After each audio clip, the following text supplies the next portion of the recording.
আজকে এখানে এই সেমিনার রেখেছি। সেটা আমাদের 3 মাস অন্তর অন্তর হয়ে থাকে। নির্বাচনের কারণে বিধানসভার পরে আর হয়ে ওঠেনি, কিন্তু আজকে আমরা তা করতে পারলাম সবাইকে একসঙ্গে করে।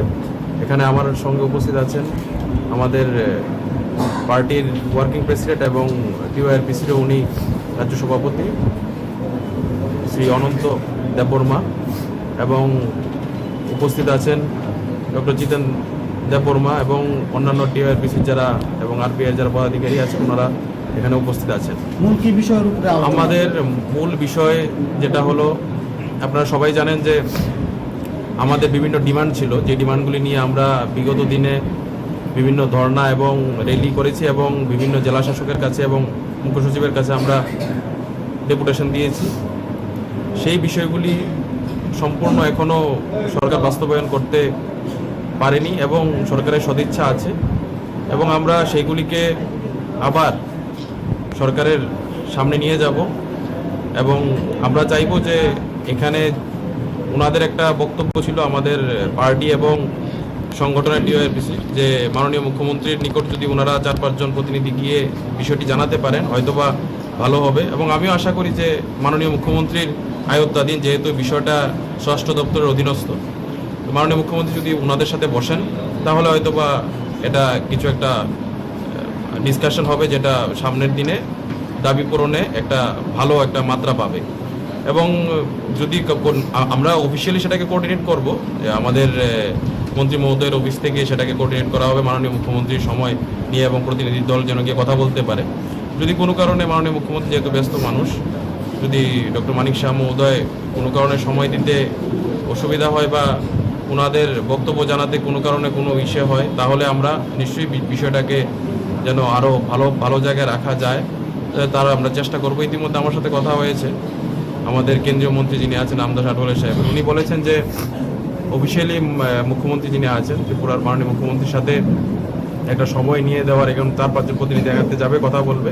যদি কোনো কারণে এটা মানে ডিসকাশনটা ফলপ্রসূ না হয়, তাহলে মাননীয় কেন্দ্রীয় স্বরাষ্ট্রমন্ত্রী যিনি আছেন শ্রদ্ধেয় অমিত শাহজির সময় উনি নিয়ে দেবেন। এবং এটাও উনি বলেছেন যে ওই যে মিটিংয়ে দিল্লিতে শ্রদ্ধেয় অমিত শাহজির কাছে যেই দিন ওনাদের নিয়ে যাবেন, এবং সেখানে কেন্দ্রীয় মন্ত্রী আমাদের যিনি আছেন এবং পার্টির যিনি সর্বভারতীয় সভাপতি রামদাস আটওয়ালে জিও সেই চেম্বারে উপস্থিত থাকবেন ওনাদের সঙ্গে, এবং সেটা আমি দায়িত্ব নিয়ে আপনাদের বলছি।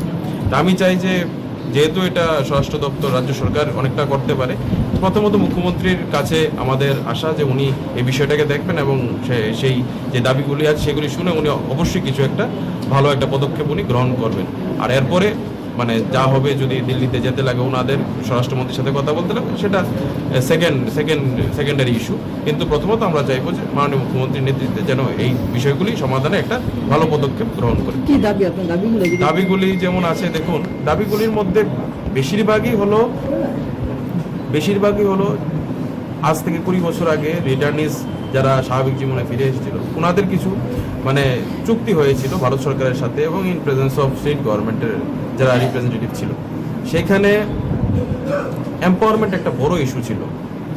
ক্ষমতায়ন এম্পাওয়ারমেন্টের ক্ষেত্রে অনেকটাই 20 বছরে অনেকটাই মানে যতটুকু হওয়ার কথা ততটুকু হয়নি, কিন্তু অনেকটাই মানে সেটা তো মানুষের স্বাভাবিক জীবিকা নির্বাহ করতে এম্পাওয়ারমেন্টের একটা বিশাল বড় একটা ভূমিকা থাকে।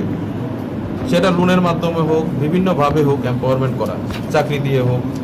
ওদের মধ্যে এই যে ভারত সরকার এবং রাজ্য সরকার এবং ওনাদের মধ্যে একটা ইসে হয়েছিল, চুক্তি হয়েছিল, সেটাকে বাস্তবায়িত করতে হবে। এর পাশাপাশি এম্পাওয়ারমেন্টের পাশাপাশি বাসস্থানের দাবি বলুন, এরপরে বিভিন্ন রেশনিং ব্যবস্থাটাকে ঠিক করতে হবে ওনাদের। সেই বিষয়গুলি নিয়ে 44টা মোট দাবি আছে। সেই দাবিগুলি নিয়ে 44টা তো সবটা বলে এখন ইচ্ছা করা যাবে না, তাই আমি ভাইটাল যেগুলি আছে সেই বিষয়টা আমি আপনাকে বললাম। এবং সবগুলোই হয়েছে তৎকালীন কেন্দ্রীয় স্বরাষ্ট্রমন্ত্রীর যিনি ছিলেন লালকৃষ্ণ আদবানিজির ইসেতে হয়েছিল, আরও সিনিয়র লিডার যারা ছিলেন। মশলার দায়িত্বে হাম্বাই গ্রুপ, গুণমানে সেরা, রান্নার ভরসা।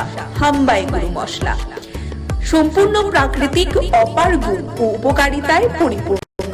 হাম্বাই গুরু মশলা, যদি কেমিক্যাল ফ্রি, কালার ফ্রি। আপনারা সবাই জানেন